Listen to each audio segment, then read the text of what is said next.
No, I agree definitely with you, and I even personally didn't want to enter in this sort of discussions because I found them useless. Whenever we speak about the past, there is a difference, different views. Every side in Bosnia believes that only that side is a victim, that the others are responsible for the war. And so there is no common view on that, what happened. The generation which is now in Bosnia cannot agree on that. Why? We were the part of this war. And that nobody will say, no, we are responsible. And because of that, it's better not to speak about the past.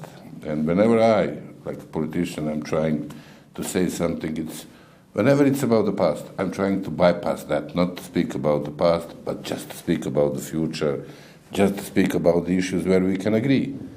We can agree on economy. We cannot agree about the constitution. So let's speak about the economy, not about the constitution. We will leave it for the new generations. Maybe they will somewhere in the future agree. But we know that we cannot agree.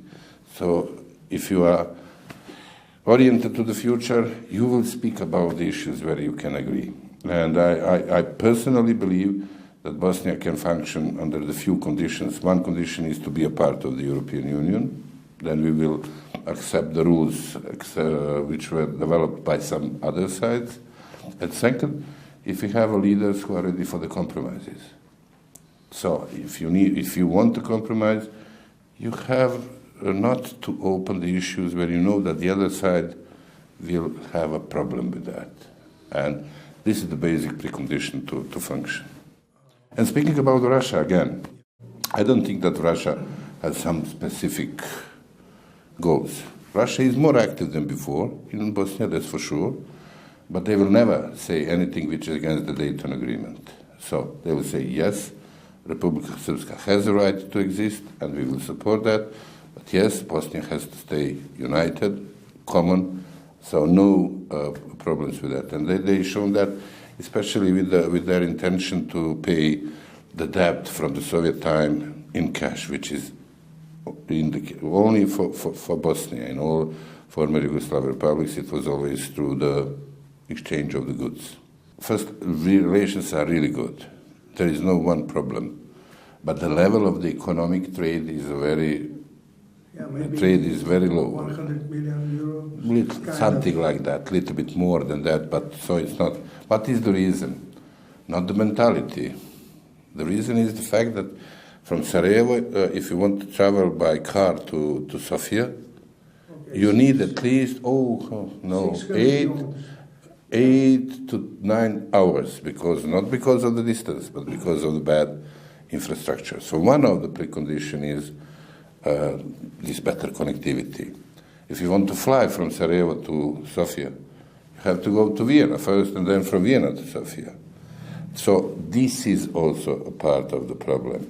Not so easy access from one country to another. But after all these ideas about the Western Balkans, I'm a little bit optimistic that in the next years this will be the case. We almost have all agreements, everything on table, so theoretically everything is done. But then the real life is going not so good. The part of the reason is probably also the image of Bosnia.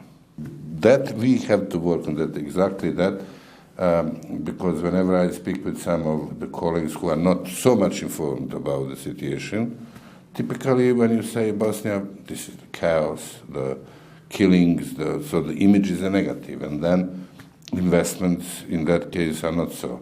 But slowly we are trying to change that, and I have to say that we have quite significant increase of the foreign tourists in the last 2 years.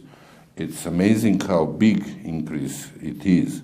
So hope that next years will help us also to change the image.